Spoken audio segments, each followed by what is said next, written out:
2019 played the credit card roulette, a game of chance where players put their credit or debit cards together and the server randomly chooses a card to pay the bill.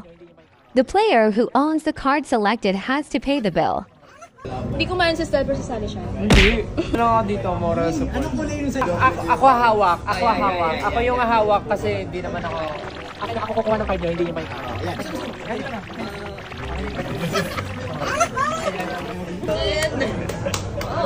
Let's go!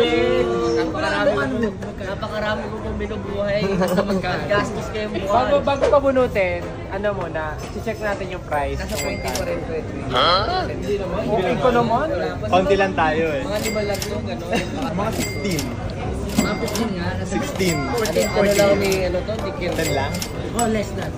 Dari. Mamaya. Boss, bill out. Hindi ba kakabalik ng card sa kinakain? Kaya si Jobs, ganado kumain kasi alam niya ng ending eh. Ito magbabayad yung mga may-ari ng kumpanya. Kuya, check muna natin kung magkano. 8.5. Oo, sabi siya. Kuya, bunot po kayo kung kaninong card mo. Si Kuya, wala sa akin. Bunot po kayo, kuya.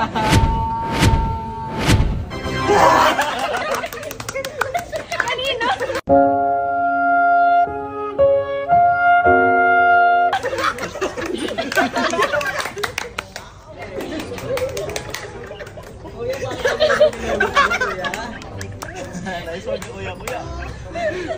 Basta mga black card. Very good, Kuya. Ay, hindi pala 8. 18. Napatuloy siya ng lapon na. Ay, yung pera sa amin, ginapi ko, ginapala. Kapatanda mo, kwarta sa amin. Alam mo bakit mo na-feel ko ito rin? Alam mo bakit? Kasi lahat ng card nyo gray. Sa kanya lang yung black. Kinabahan nga ako kasi yung una yung sa akin hinawakan eh. Nalulungkot ko siya. Trip ko pang malalaman. Fairness naman sa akin, never pa ako natalo sa mga ganito. Pero ayaw ibigay yung card ng una. Enjoy. Naka-percent balik siya ako. Dapat yan ang singil-singil. Ako sa Yosit, ako enjoy yung talaga. Merch ko na sinusuot ko. Okay. Pa-celebrate ni Josh ng MV niya kasi nag-release siya. Kaka-upload I-share yan ko yung eh. MD ko para Actually, MV, ano yung nilabas mo? Ayun, sakto binayaran mo, 19,000.